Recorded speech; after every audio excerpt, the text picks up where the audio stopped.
محترم بزرگوں، دوستوں اور بھائیوں، السلام علیکم ورحمۃ اللہ وبرکاتہ۔ اللہ تعالی جلالہ کا فضل و کرم ہے کہ اس نے ہمیں یہ شعبان کا مہینہ عطا فرمایا، جس کو رمضان المبارک کا مقدمہ کہا جاتا ہے۔ اور جیسا کہ پچھلے جمعہ میں نے عرض کیا تھا، رسول کریم سرور دو عالم صلی اللہ علیہ وسلم اس مہینے میں بکثرت روزے رکھا کرتے تھے، اور اس کی جو 15ویں شب ہے، جو انشاءاللہ آج مغرب کے بعد سے شروع ہونے والی ہے، اس کو اللہ جل جلالہ نے خصوصی برکت کی رات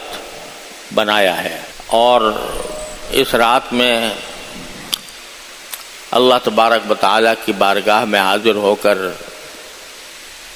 زیادہ سے زیادہ عبادت کرنا یہ بہت موجب اجر و ثواب ہے۔ اس معاملے میں ہمارے معاشرے میں کچھ افراط و تفریط پائی جاتی ہے۔ کچھ حضرات وہ ہیں جو یہ کہتے ہیں کہ شب برات کی فضیلت کی کوئی حقیقت نہیں، اور مثلا اگر آپ سعودی عرب جائیں اس زمانے میں، تو وہاں نہ صرف یہ کہ اس رات میں جاگنے کا یا اس رات میں خصوصی عبادت کرنے کا کوئی اہتمام نہیں ہوتا، بلکہ اس بات کی تردید کی جاتی ہے کہ شب برات کوئی ایسی رات نہیں ہے جس کے بارے میں کچھ خصوصی احکام دیے گئے ہوں۔ اور وجہ یہ بیان کی جاتی ہے کہ جن روایتوں میں نبی کریم سرور دو عالم صلی اللہ علیہ وسلم سے اس رات کی کوئی فضیلت منقول ہے، وہ سند کے اعتبار سے کمزور اور ضعیف روایتیں ہیں۔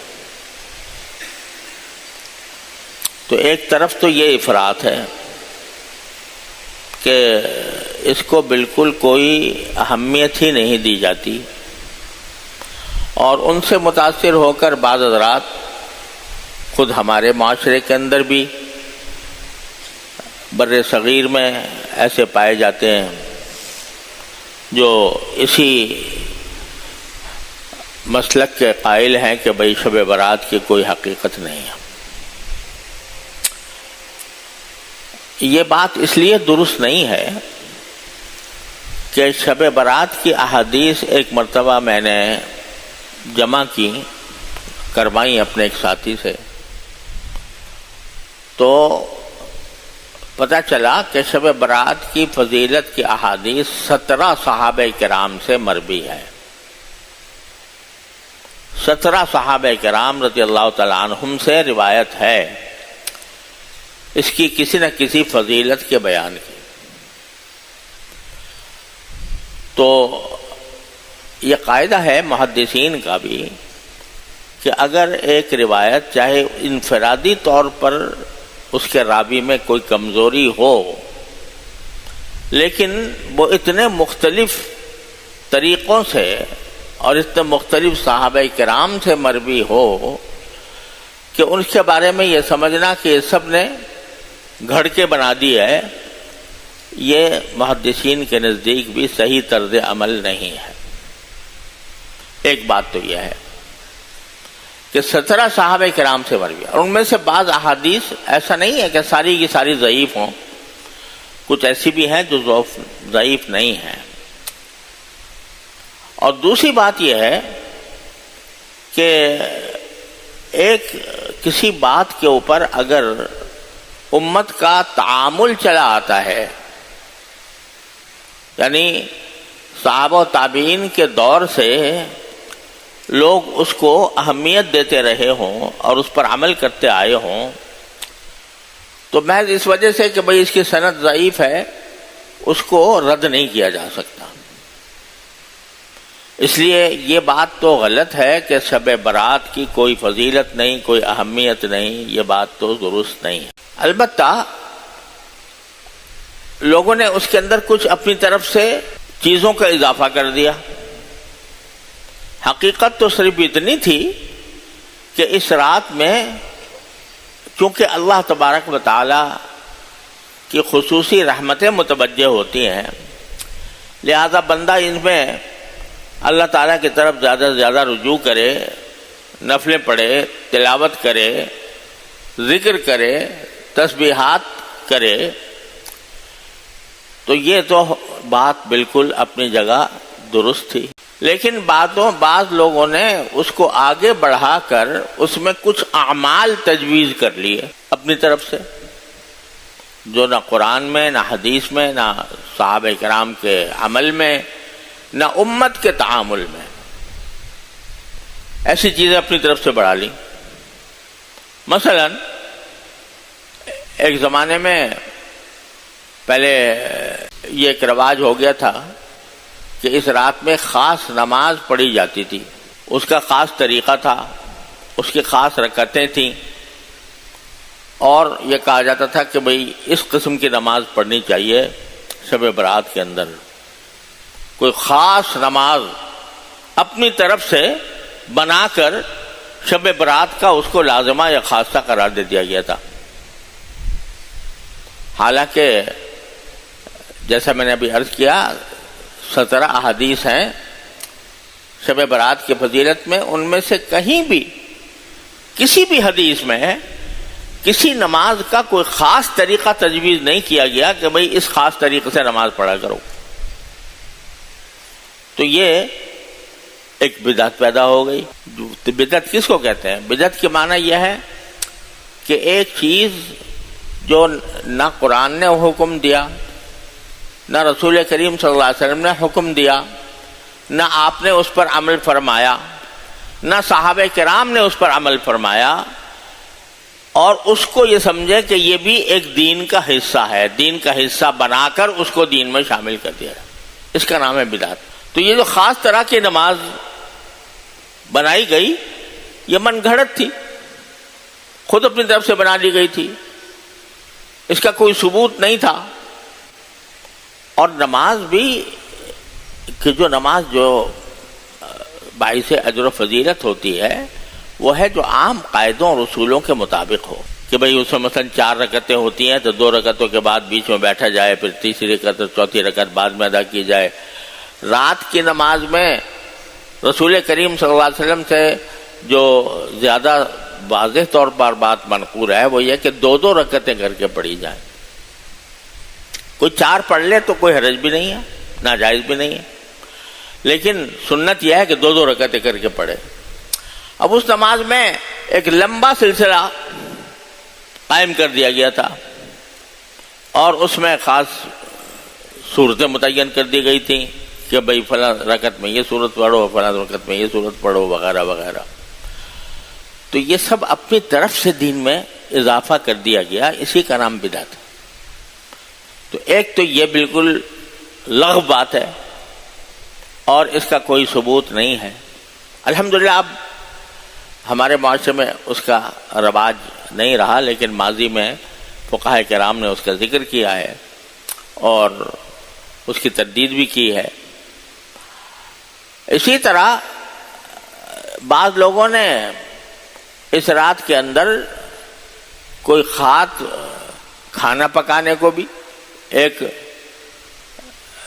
لازمہ سمجھ لیا کہ حلوہ ضرور پکے گا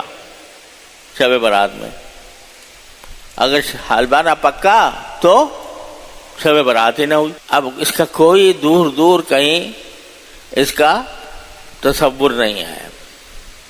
کہ بھئی کوئی خاص قسم کا کھانا شریعت نے آپ کے لیے مصنون کر دیا ہو کہ بھئی یہ خاص قسم کا کھانا پکایا کرو یا کھایا کرو یا ایک دوسرے کو بھیجا کرو، ایسا کچھ شریعت نے کہیں بھی متعین نہیں کیا۔ یہاں تک کہ عید کا دن آتا ہے تو عید کے دن خوشی منانے کا حکم ہے، اور صرف اتنا ہے کہ بھئی صبح کو 3 کھجوریں نبی کریم سرور دو عالم صلی اللہ علیہ وسلم تناول فرما لیا کرتے تھے فجر کے بعد، بس یہ نہیں کہ بھئی دوپہر کو یہ پکاؤ اور رات کو یہ پکاؤ یہ کھاؤ، ایسی کوئی شریعت نے ہم پر پابندی عائد نہیں کی۔ تو اپنی طرف سے یہ بنا لیا گیا، اور بنا کر اس کو شب برات کی ایک سنت قرار دے دیا گیا کہ شب برات کا ایک لازمی حصہ ہے، شب برات کی لازمی سنت ہے کہ حلوہ پکایا جائے، اور وہ اس کو بھیج رہا ہے، وہ اس کو بھیج رہا ہے، تبادلہ ہو رہا ہے حلووں کا. تو اس کو ایک طریقہ بنا لیا گیا جس کی کوئی اصل نہیں، اور ایک لوگوں میں یہ بھی مشہور کر دیا گیا فضول، جس کی کوئی اصل بھی نہیں ہے. مشہور یہ کر دیا گیا کہ نبی کریم سرور دو عالم صلی اللہ علیہ وسلم کا دندان مبارک شہید ہوا تھا، تو اس موقع پر آپ کو نرم غذا کھانے کی ضرورت تھی، لہذا حلوہ آپ نے تناول فرمایا تھا. اب اس کا کوئی جڑ بنیاد نہیں ہے اس بات کی. احد مبارک میں احد میں دندان مبارک شہید ہوا تھا، تو وہ اس کا کوئی تعلق شب برات سے نہیں ہے، اور یہ بھی کہیں منقول نہیں کہ اس وقت میں آپ نے کوئی خاص نرم غذا استعمال فرمائی تھی. ہوگی کہ ہو سکتا ہے فرمائی ہو، لیکن کوئی ذکر اس کا نہیں آتا. تو ایسی فضول جھوٹ موٹ روایتیں گھڑ کر کسی چیز کو معمول بنانا، یہ بھی شریعت کے مزاج کے خلاف ہے، اس کی بھی کوئی اثر نہیں. اور اس سے بھی بدتر جو رواج پڑ گیا، اللہ کا شکر ہے اب اس میں کمی آ رہی ہے، کہ بھئی اس میں آتش بازی کی جائے، اس میں چراغاں کیا جائے اور آتش بازی کی جائے، اور اس آتش بازی کے اندر ہر طرح کے آلات استعمال کیے جاتے ہیں، ہر طرح کی چیزیں استعمال کی جاتی ہیں. پہلے تو اس کا بہت زیادہ رواج تھا، اور آپ لوگوں کی تو یاد نہیں ہوگا، ہم نے اپنے نوجوانی میں دیکھا تھا کہ جو یہ ہمارا صدر میں جو بوہری بازار ہے، وہ پورا کا پورا جل کر راکھ ہو گیا تھا اس رسم بد کی وجہ سے، کہ آتش بازی کی جاتی تھی. اور آتش بازی کے اندر ظاہر ہے کہیں نہ کہیں کوئی آگ کا کوئی ٹکڑا، آگ کا کوئی انگارہ، کوئی چنگاری کہیں جا کر لگ گئی، اس سے آگ بھڑک اٹھی، تو بہت بڑا المیہ پیش آیا تھا، پورا بازار کا بازار جل گیا تھا. تو اس کی بھی کوئی اصل نہیں. یہ در حقیقت کچھ ہندوانہ رسمیں ہمارے معاشرے میں در آئی ہیں، اس وجہ سے کہ سالہ سال ہم نے ہندوستان میں اس طرح گزارے کہ ہم ہندوؤں کے ساتھ رہتے تھے، تو بہت سی ہندوانہ رسمیں بھی ہمارے اندر آ گئی تھیں. تو ہندوؤں کے یہاں ایک دیوالی کی رسم ہوتی ہے جس میں آگ جلائی جاتی ہے، وہ چراغ جلائے جاتے ہیں. تو اسی سے شاید متاثر ہو کر مسلمانوں نے کہا چلو ہم بھی یہ کام کرنا شروع کر دیں. اور میں کیا عرض کروں، دیوبند میں جو ساری اکابر کا مرکز تھا، اور جہاں سے بدعتوں کا خاتمہ ہوا ہے، وہاں ایک زمانے میں شب برات میں ایک جنگ ہوا کرتی تھی، باقاعدہ جنگ. شہر کو 2 حصوں میں تقسیم کر لیا جاتا تھا، ایک حصہ ایک فریق اور دوسرا حصہ دوسرا فریق، دونوں کے درمیان جنگ ہوتی تھی اور ساری رات جاری رہتی تھی.